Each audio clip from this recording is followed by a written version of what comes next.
D'abord, pour débuter cette vidéo, je me présente d'abord, c'est votre ami le révolutionnaire, celui qui a le désir et l'intention de changer le monde. D'abord, pour commencer cette vidéo, je vous souhaite mes vœux les meilleurs et je vous souhaite bonne chance et que la paix soit sur vous. Mais maintenant, pour débuter cette vidéo, d'abord, dans cette vidéo, je dois vous faire passer un message. Vraiment, quelque chose qui me tient à cœur. Maintenant, je vais vous laisser d'abord regarder un peu la vidéo avant de dire ce que j'ai à vous dire. La Méditerranée, la route migratoire la plus mortelle du monde, c'est le constat de l'Agence des Nations Unies pour les réfugiés. Car le Mare Nostrum est aussi la route maritime la plus empruntée. Depuis le début de l'année, plus de 200 000 personnes ont tenté de rejoindre l'Europe par cette voie. C'est 3 fois plus qu'en 2011 lorsque... Vous voyez d'abord, j'aimerais dire à mes frères africains qui ont immigré vers l'Europe, j'aimerais dire que c'est eux les vrais héros. Ils ont vu les risques et ils ont pris toutes sortes de risques pour aller derrière l'eau, pour aller en Europe, pour aller chercher de l'argent et aider leur famille à mieux vivre.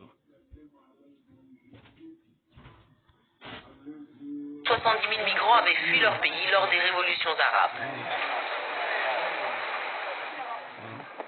Syriens et Érythréens représentent à eux seuls la moitié de ces 207 000 migrants venus de pays d'Afrique et du Proche-Orient et qui ont pris le risque de traverser la Méditerranée dans l'espoir de débarquer dans les pays du sud de l'Europe. Ils sont près de 3 500 à y avoir laissé leur vie. Racha Al-Masri est syrienne, elle a tenté la dangereuse traversée. Nous sommes restés en mer pendant une semaine, dit-elle. Nous avons beaucoup souffert.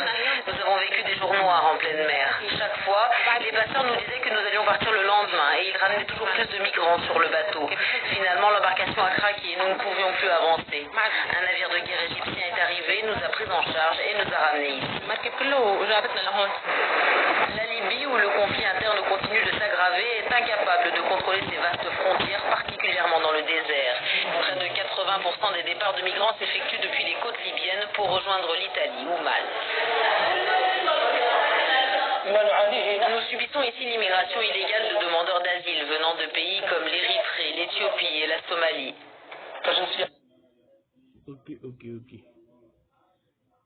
Ok, d'abord, j'aimerais parler de la situation qui se passe en Afrique. C'est vrai, tout le monde sait ce qui se passe en Afrique, c'est qu'ici on meurt de faim et on n'a rien à manger, ni rien là-bas. Et on a des dirigeants, ils ont tout, les enfants ont tout et ils se contentent de nous voler et après on les voit dans les églises et dans les mosquées. On pense que vraiment c'est nos frères et qu'ils vont nous aider. Mais en réalité ils se foutent de nous. Ils disent que d'abord on a les meilleures écoles ou les meilleurs hôpitaux. Or eux ils s'en vont se soigner en France ou les enfants. Mais j'ai l'impression comme si c'est nous. Le problème c'est nous. C'est-à-dire on doit se réveiller, on doit pas laisser faire cette situation, c'est pas normal. Il faut se lever et changer le monde. Maintenant pour vous dire, d'abord, pour vous montrer ce qui se passe dans le monde avant de vous dire de changer le monde, c'est que nous constatons que l'écart entre les pauvres et les riches est énorme, c'est-à-dire c'est vraiment énorme. Ok, maintenant si nous regardons cet écart, c'est clair que les riches ne font qu'exploiter les pauvres. Ils nous assujettent et sinon, si on regarde dans la religion, ils vont te dire que non, tuer c'est pas bon. Non, c'est qu'une grande révolution, il faut forcément que quelqu'un meure. Maintenant, j'ai une question. C'est des maths tout simplement. Au lieu de, si on regarde, si on ne fait rien, c'est la destruction globale, c'est-à-dire la fin de tout. Mais si on fait quelque chose, au moins certaines personnes vont mourir et d'autres vont vivre. Donc je pense que les calculs sont bons. Il y a aussi maintenant beaucoup de Syriens dont le nombre est en augmentation et qui cherchent à rejoindre l'Europe.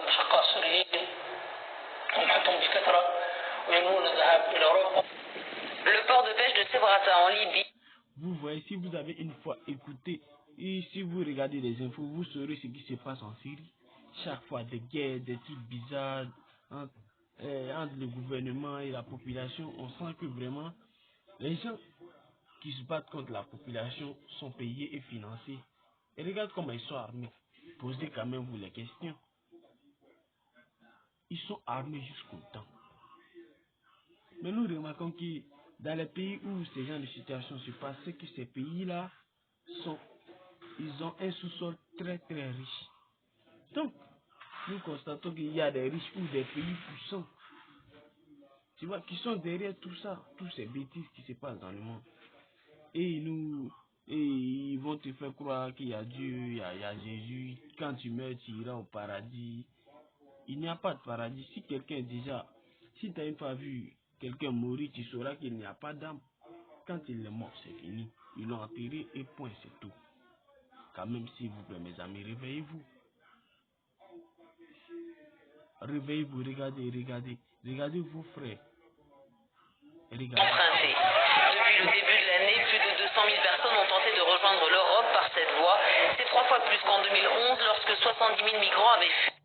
Maintenant, si ce que vous voyez dans cette vidéo, vous ne verrez jamais, je dis bien jamais, le fils d'un ministre ou d'un député ou d'un président ou d'un riche, jamais se mettrait dans ce genre de situation parce que ils ont l'argent et étant en Afrique, il ne faut que nous voler et ils sont riches donc ils n'ont pas besoin d'aller là-bas.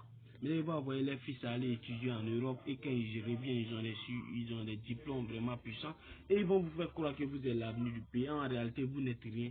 Vous n'êtes que des bêtes, des sauvages, ils vous prennent pour des gens qui ne réfléchissent pas. Quand ils vont vous dire que vous êtes l'avenir du pays, nous remarquons qu'après les affaires qui ont été envoyées en Europe viennent encore vous nous commander, nous. Parce qu'on est issu d'une famille. On dit que exemple, si on vient dans un pays en Afrique de l'Ouest, là-bas appelé Côte d'Ivoire, on dit l'économie du pays est basée sur l'agriculture. Or, quand on regarde dans ce pays, les plus pauvres sont les agriculteurs. Comment vous pouvez comprendre cette situation quand même? Vous ne pouvez pas laisser ça faire.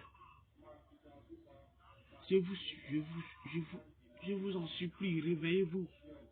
C'est comme si vous étiez dans un rêve et que vous ne pouvez pas contrôler. Mais ça, c'est pas un rêve. Vous pouvez contrôler la réalité. C'est à vous qui ça appartient. Et donc, vous faites quoi? La richesse spatiale, extraterrestre. Occupez-vous d'abord de nous qui vivent sur cette planète au lieu d'aller chercher d'autres vies ailleurs. Ils vont dépenser des milliards pour aller juste visiter la Lune ou planète Mars. Pendant ce temps que nous on meurt de faim, on ne nous considère même pas. Si vous laissez cette situation faire, vos enfants vont mourir pauvres, vous aussi pauvres, toute votre famille mourra pauvre. Réveillez-vous quand même. Regardez vos frères, vos soeurs. Je sais qu'ils sont courageux, sinon ils ne feront jamais ça.